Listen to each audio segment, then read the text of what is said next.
Bonjour à tous. Prenons un instant aujourd'hui pour lire et méditer un passage du livre du ciel de Luisa Picaretta.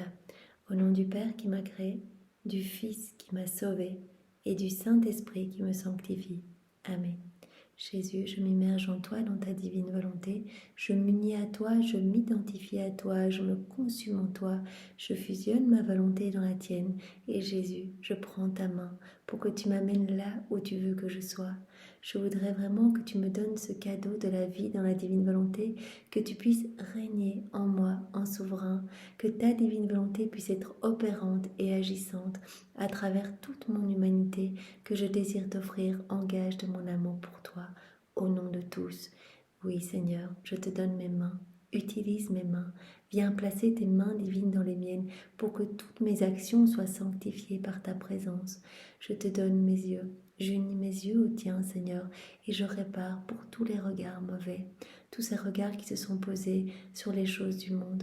J'unis ma bouche à la tienne Seigneur et je te demande de venir toi utiliser ma bouche comme une extension de la tienne.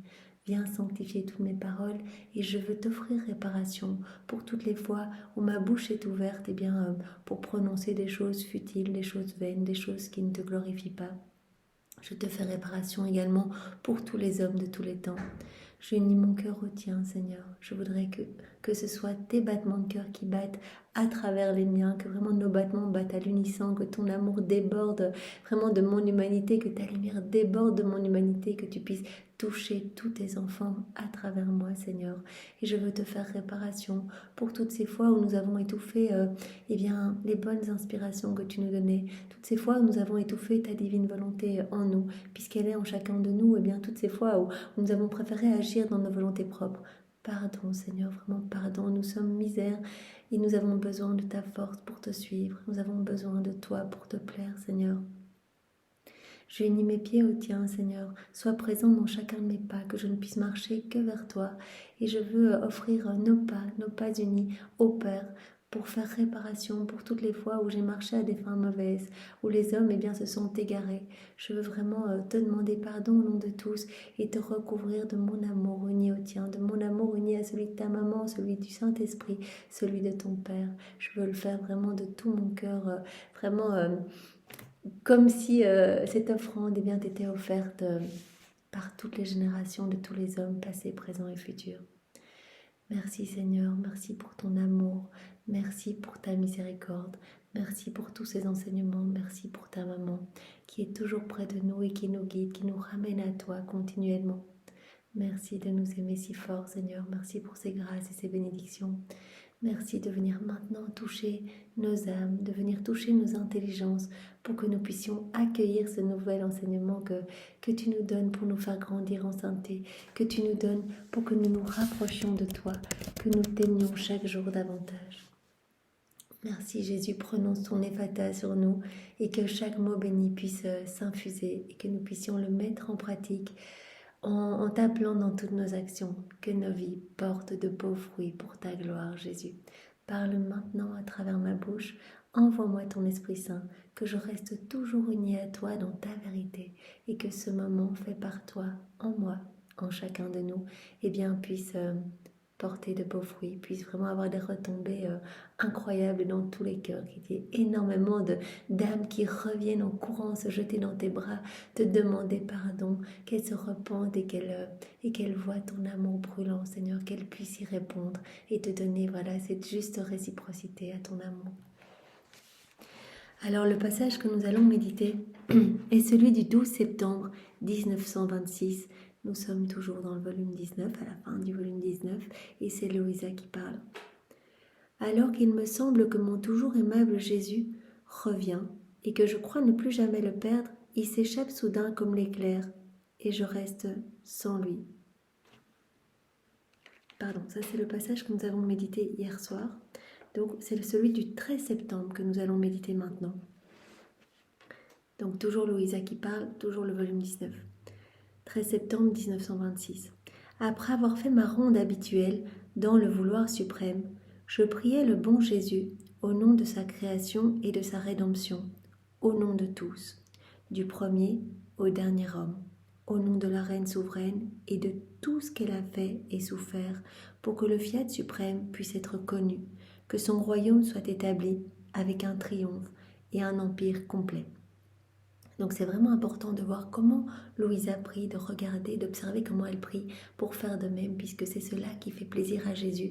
C'est Jésus qui a formé Louisa, qui lui a appris toutes ses prières.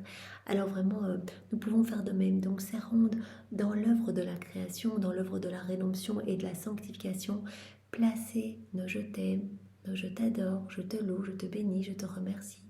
Au nom de tous, sur chaque élément créé, à chaque moment de la vie de Jésus, dans chaque sacrement.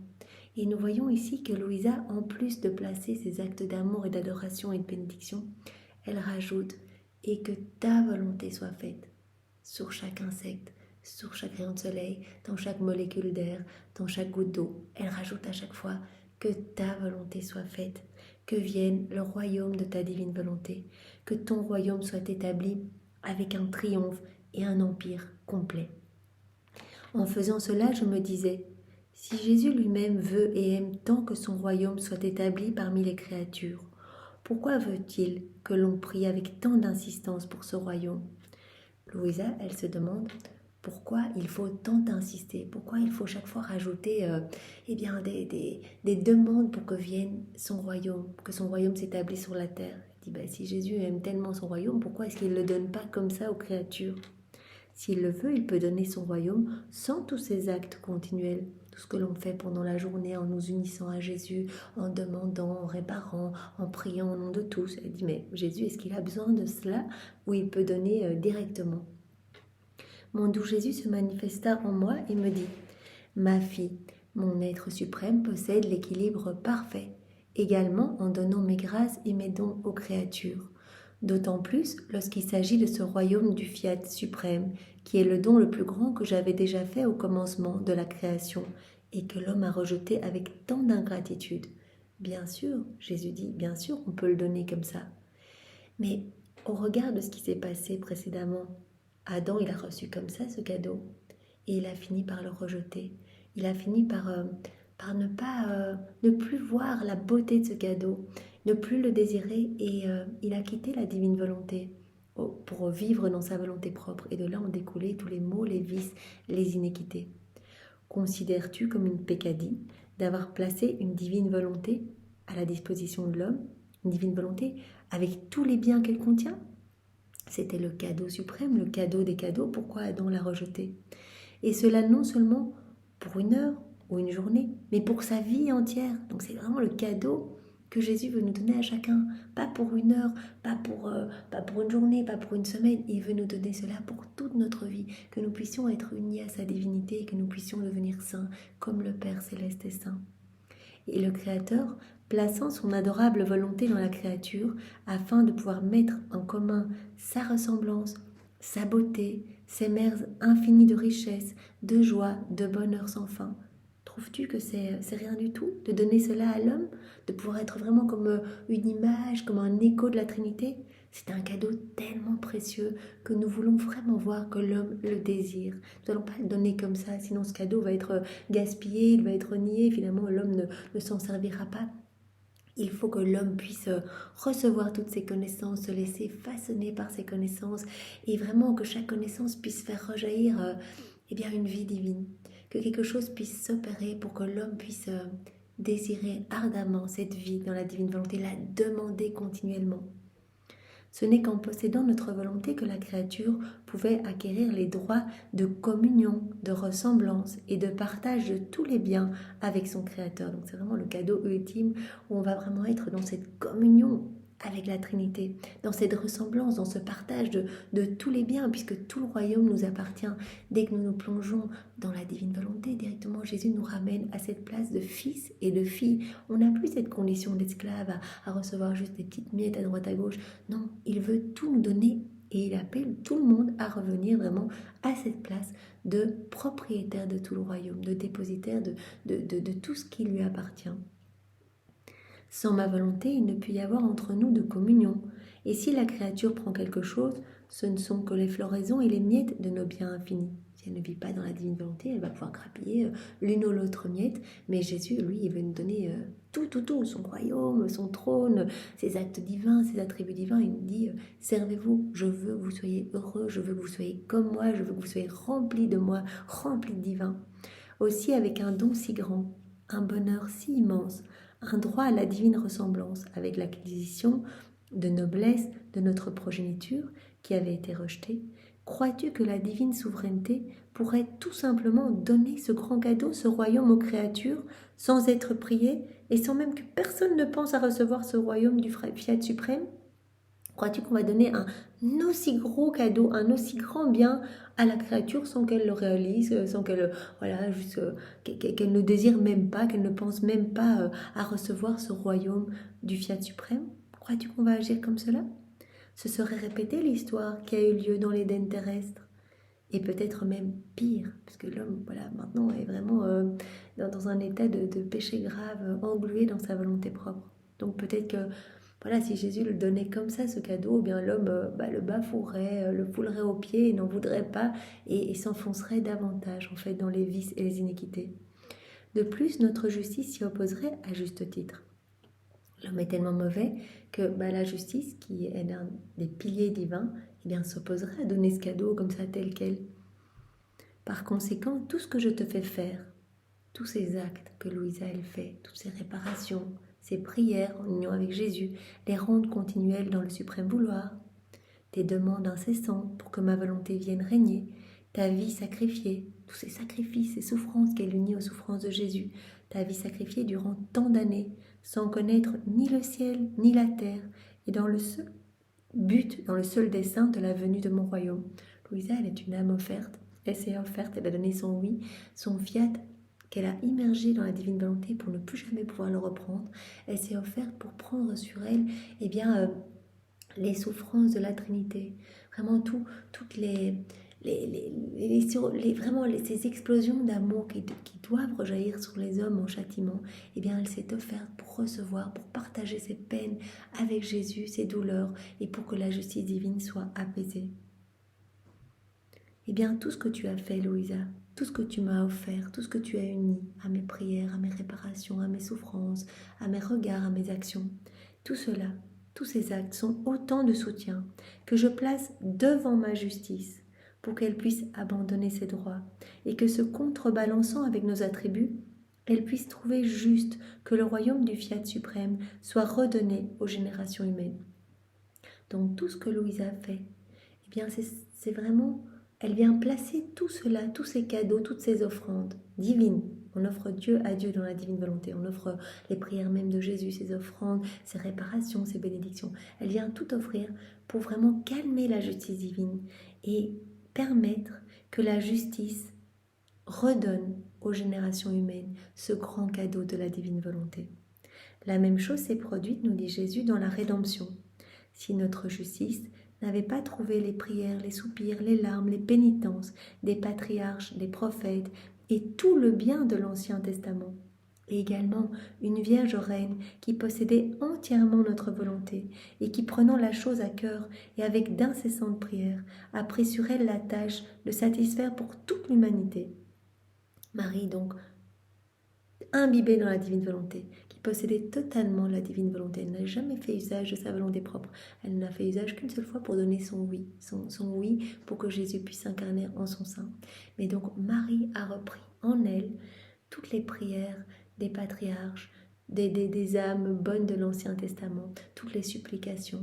Et elle a tout offert au nom de toutes les générations passées, présentes et futures. Elle a tout offert au pied de la Trinité pour que la justice divine soit apaisée et que le Rédempteur puisse venir sur la terre. Elle ne savait pas que ça allait être elle, la mère du Sauveur, mais toutes ces supplications divines, puisqu'elle priait dans la divine volonté, ont permis à Jésus de descendre en son sein, parce qu'il a retrouvé dans le sein de sa maman, les délices du ciel. Il a retrouvé le soleil divin, il a retrouvé tout en fait, il a retrouvé une atmosphère divine, et donc il a pu s'incarner dans le sein de Marie. Il n'aurait pas pu le faire dans le ventre d'une maman remplie, imbibée de sa volonté propre, vraiment le cœur tout noir et tout sombre. Jésus nous dit bien qu'à chaque fois que nous agissons sans Dieu, eh bien, nous remplissons notre cœur de noirceur. Donc il avait besoin de trouver la pureté divine dans le sein de sa maman pour s'incarner. Donc c'est vraiment tout le travail de la Vierge Marie, toutes ces prières incessantes pour réparer pour chacun de nous, supplier vraiment que le Verbe incarné puisse, que la parole puisse s'incarner, que Jésus puisse venir sur la terre. Ce sont toutes ces prières qui ont vraiment apaisé la justice divine et qui ont permis en fait à la justice de concéder la descente si longtemps attendue du Rédempteur parmi les créatures. Ma justice aurait été inexorable et aurait prononcé un nom sec à ma venue sur terre s'il n'y avait pas eu toutes ces supplications, toutes ces prières divines. Et lorsqu'il s'agit de préserver l'équilibre de notre être suprême, il n'y a rien qu'on puisse faire. Donc la justice, c'est vraiment important et il faut qu'il y ait cet équilibre divin. Donc s'il n'y avait pas eu toutes ces prières de la Vierge Marie, toutes ces prières des patriarches, des saints de l'Ancien Testament, etc., eh bien Jésus ne serait pas venu. Ne serait pas... voilà, bien sûr, c'est la divine volonté qui a travaillé la Vierge Marie à la seconde 1 de sa conception pour qu'elle puisse être la toute pure, la toute sainte, la toute belle. Elle a été remplie vraiment des océans de sainteté, de beauté, etc. pour qu'elle puisse vraiment offrir toutes ses supplications et toutes ses prières et que Jésus puisse venir en son sein. Or, jusqu'à présent, jusqu'à maintenant, qui a jamais prié avec intérêt, avec insistance, faisant le sacrifice de sa propre vie pour que le royaume du Fiat suprême puisse venir sur la terre, triompher et dominer? Personne, personne avant toi, Louisa. Il est vrai que l'Église récite le Notre Père depuis ma venue sur terre, prière dans laquelle on demande que ton règne arrive, afin que ma volonté soit faite sur la terre comme au ciel. Mais quels sont ceux qui pensent à la demande qu'ils font? Jésus dit, c'est vrai, il y a toutes ces prières, ces supplications à travers le Notre Père pour que le royaume de ma divine volonté puisse s'établir. C'est vrai. Mais est-ce que ce ne sont pas des prières qui sont juste faites avec les lèvres? Est-ce que le cœur veut vraiment que vienne s'établir le règne de la divine volonté? Ce sont souvent des prières faites machinalement, sans y penser, sans comprendre et sans intérêt pour obtenir bien, ce que l'on demande. Vraiment que vienne le royaume de la divine volonté sur la terre comme c'est le cas dans le ciel. Nous comprenons maintenant l'importance du Notre Père avec les écrits du ciel. Par conséquent, ma fille, tout est caché dans le secret lorsque l'on vit sur la terre, et c'est pourquoi tout semble un mystère. Et si quelque chose est connu, cela est si limité que l'homme a toujours quelque chose à dire sur tout ce que j'opère dans mes œuvres à travers les voiles des créatures. Jésus dit, tout est entre mes mains, tout est entre les mains de la Trinité. Nous savons ce que nous faisons. Lors de mon passage sur la terre, ce n'était pas le moment de parler de la divine volonté, de ce grand don de la divine volonté. Donc j'ai préparé les cœurs, j'ai préparé la venue de ce royaume en parlant avec des paraboles, avec des symboles, avec des images, des choses très simples, en enseignant cette première prière pour que aujourd'hui, eh bien, ce grand bien puisse être donné à travers toi, Louisa, qui devient la dépositaire de tout mon royaume, de tout le royaume de la divine volonté. Je dépose tous ces enseignements en toi, etc. Et à travers tes prières, tes supplications, tes actes, et à travers les supplications, les prières et les actes de toutes les âmes qui se grefferont à toi, toutes les âmes qui décideront de vivre dans la divine volonté, eh bien, je ferai descendre mon royaume sur la terre. Donc nous voyons l'importance de demander, même si nous savons qu'une prière faite dans la divine volonté, elle devient divine, éternelle, donc elle se répète continuellement, donc le ciel va en être rempli donc de notre demande, de notre amour, de nos supplications au nom de tous. Mais Jésus a besoin, comme il le dit, d'un certain nombre d'actes continuels pour faire descendre le royaume de la divine volonté. De voir vraiment notre volonté, notre soif, que ce royaume descende sur la terre. Vraiment notre émerveillement face à la beauté, à l'amour de Dieu. Que nous puissions y répondre au nom de tous. Voilà, mais maintenant... L'homme est encore terriblement aveuglé. On ne voit pas tout, on ne voit pas le travail divin qui est en train de s'opérer. Si bien que certaines créatures, comme dit Jésus, on arrive à dire « Pourquoi ce bien et ces connaissances n'ont-ils pas été donnés avant ?» Il n'y aura pas de secret, nous dit Jésus. Non, donc les âmes se demandent pourquoi ce grand bien n'a pas été donné avant alors qu'il y avait tellement de grands saints et de belles âmes, etc. Mais dans l'éternité, il n'y aura pas de secret. Jésus nous dit, patience, votre temps n'est pas mon temps, il n'y a ni passé, ni présent, ni futur, enfin, c'est l'éternel présent. Tout est dans l'acte unique et éternel de Dieu. Et donc, vous comprendrez tout lorsque vous serez avec moi dans le paradis. Je vous montrerai tout, vous comprendrez tout. Vous comprendrez pourquoi voilà, tout a été établi vraiment avec ordre et harmonie. Et que j'ai besoin de ces supplications, j'ai besoin de ces prières, j'ai besoin de cette soif de voir le royaume de Dieu s'établir sur la terre pour le concéder.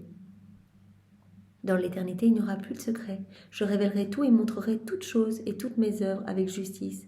Et comment la justice n'aurait jamais rien pu donner s'il n'y avait pas eu un nombre suffisant d'actes dans la créature pour pouvoir donner ce que la suprême majesté veut donner. Donc Jésus le dit bien, c'est le plan de Dieu. C'est ce que Dieu veut donner à l'homme, ce cadeau de la divine volonté. Mais la justice, en voyant tellement d'iniquité, tellement d'offenses, cette justice divine, cette justice qui est vraiment, qui veille à l'équilibre divin, eh bien, ne concéderait pas ce royaume s'il n'y avait pas toutes ces prières, tous ces actes faits en union avec Jésus. Il est vrai que tout ce que fait la créature est grâce, mais ma grâce elle-même veut trouver le soutien des dispositions et de la bonne volonté de la créature. Cette phrase résume tout cet enseignement que nous recevons aujourd'hui. Jésus peut évidemment nous le donner comme ça, ce royaume. Il est tout puissant et il peut, voilà, en un coup, voilà, nous faire vivre dans la divine volonté, etc. Mais il a besoin du soutien, voilà, de la bonne volonté humaine, de voir que les âmes désirent vraiment ce cadeau si précieux, et se disposent pour le recevoir, que vraiment nous retournons ces écrits du ciel, que nous avons soif d'en savoir plus, d'en connaître plus, de nous laisser vraiment travailler par les mains divines. C'est pourquoi, avant de restaurer le royaume de ma volonté sur la terre, il faut un nombre suffisant d'actes de la créature, afin que mon royaume ne reste pas suspendu en l'air, mais puisse descendre pour être formé sur les actes mêmes de la créature, actes formés par elle pour obtenir un bien si grand. Donc, à chaque acte que nous faisons, c'est magnifique. Nous parlons dans la divine volonté, nous méditons dans la divine volonté, nous respirons dans la divine volonté, nous laissons nos cellules fonctionner dans la divine volonté, nos organes qui bougent, qui digèrent, voilà, tous nos organes, nous les abandonnons dans les mains de Jésus pour que vraiment tout soit régi par la divine volonté. Nous marchons dans la divine volonté, nous mangeons dans la divine volonté. Tous ces actes, sont comme autant de voix qui demandent à la Trinité que descende le règne de la divine volonté. Et donc Jésus dit, j'ai besoin de ces supplications, j'ai besoin de ces actes pour vraiment vérifier que c'est quelque chose qui est ardemment souhaité par les créatures.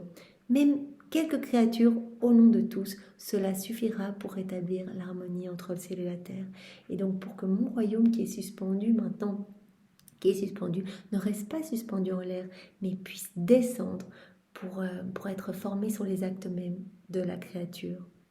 C'est pourquoi je te pousse tellement à parcourir toutes nos œuvres, Louisa, dans la création et la rédemption, dans la sanctification, afin que tu puisses placer la partie de tes actes, ta petite participation en fait, ton je vous aime, ton adoration, ta gratitude, ton merci sur toutes nos œuvres. C'est pour cela l'importance des rondes, qu'on puisse montrer à Dieu notre petite participation en venant placer nos petits je t'aime humains qui ne valent rien du tout, mais qu'on puisse les unir au je t'aime de Jésus. Et les je t'aime de Jésus, ils vont partout, ils ébranlent tout, ils touchent les cœurs, ils rejaillissent partout dans le ciel, sur la terre. Donc on unit nos je t'aime à ce Jésus, on les offre au Père, vraiment pour que vienne le royaume de la divine volonté. J'ai souvent fait cela avec toi, Louisa. C'est Jésus qui a enseigné toutes ces rondes à Louisa. Et alors, après notre ronde, dans notre volonté, vient ton refrain qui nous plaît tellement. Suprême Majesté, votre petite fille vient devant vous, sur vos genoux paternels, vous demandez votre fiat, votre royaume, afin qu'il soit connu par tous.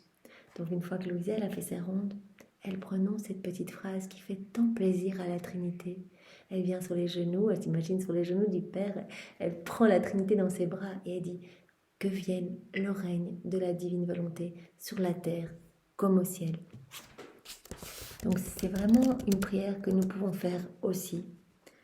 Suprême Majesté, votre enfant vient devant vous, sur vos genoux, pour vous demander que votre fiat, votre royaume, soit connu de tous et descende, s'établisse dans tous les cœurs.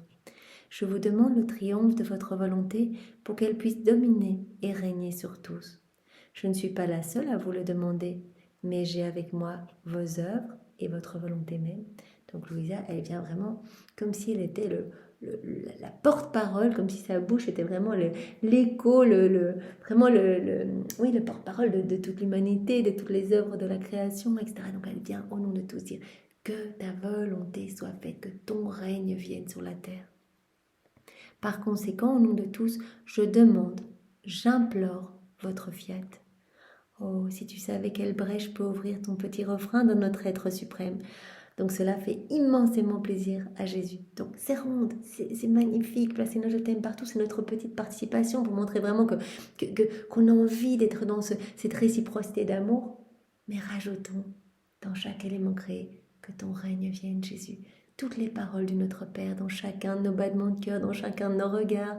C'est pour cela que, avant de commencer une méditation, souvent, bien, je reprends cette prière en disant, eh bien Seigneur, que chaque mouvement conscient et inconscient de notre être puisse être un milliard d'actes d'amour pour toi, que vraiment, que chacun de ces mouvements puisse être enrichi des paroles de notre Père, puisse reprendre tous les actes de contrition, toutes les dévotions, les prières, les actes d'amour, les sacrifices, tous les chapelets, les rosaires, etc., de tous les saints, de tous les temps, tous refaits bien sûr dans l'acte unique éternel d'amour de Dieu, dans sa divine volonté pour n'offrir que louange, bénédiction divine, adoration, amour au pied de la Trinité.